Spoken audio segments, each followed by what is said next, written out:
محمد رسول اللہ پیغمبر اسلام صلی اللہ علیہ وسلم قدیم مکہ میں پیدا ہوئے تو وہاں شرک چھایا ہوا تھا۔ تمام مفادات شرک سے وابستہ ہو گئے تھے، مگر آپ نے اپنے آپ کو ماحول سے اوپر اٹھایا۔ حالات سے موافقت کرنے کے بجائے آپ نے اپنے کو تلاش حق کی راہ میں لگا دیا۔ اللہ نے آپ کی مدد فرمائی، آپ کو سچائی کی ہدایت ملی اور مزید انعام کے طور پر نبوت بھی عطا کی گئی۔ آپ خدا کے سچے عبادت گزار بن گئے۔ آپ نے اپنے تمام اعلیٰ جذبات کا مرکز صرف ایک خدا کو بنا لیا۔ آپ نے اپنے پورے وجود کو خدا کے حوالے کر دیا۔ نہ صرف دن میں بلکہ راتوں میں بھی آپ خدا کی عبادت کرتے۔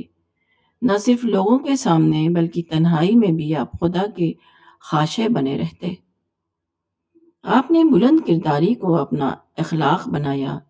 لوگوں کے برے سلوک کے باوجود آپ ان کے ساتھ اچھا سلوک کرتے۔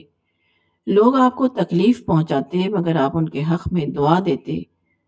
آپ نے ظالموں کے ظلم پر صبر کیا۔ آپ اشتعال انگیزی کے باوجود مشتعل نہیں ہوئے۔ آپ کے لیے اپنے وطن میں رہنا ناممکن بنا دیا گیا۔ آپ کو مجبوراً اپنا وطن چھوڑنا پڑا۔ آپ مکہ سے مدینہ چلے گئے۔ آپ نے فرار کو ہجرت میں تبدیل کر دیا۔ آپ کے خلاف لوگوں نے جنگ کی طاقت کا مظاہرہ کیا مگر آپ نے بے پناہ عزم کے ساتھ بتایا کہ امن کی طاقت جنگ کی طاقت سے بھی زیادہ بڑی ہے۔ آپ کو مقبولیت ملی مگر آپ نے فخر نہیں کیا۔ آپ کے پاس دولت آئی مگر آپ عیش سے دور رہے۔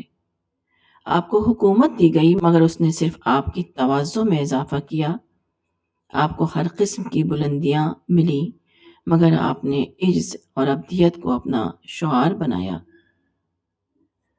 پیغمبر اسلام صلی اللہ علیہ وسلم پر ہر قسم کے لمحات آئے اور زندگی کے تمام تجربات گزرے۔ آپ معاشی تنگی کے دور سے بھی گزرے اور فراخی اور آسودگی کے دور سے بھی۔ آپ کو صحت کا تجربہ بھی ہوا اور بیماری کا تجربہ بھی۔ آپ کا سابقہ تعریف کرنے والوں سے بھی پیش آیا اور تنقید کرنے والوں سے بھی۔ آپ کو اپنی زندگی میں دشمن بھی ملے اور دوست بھی۔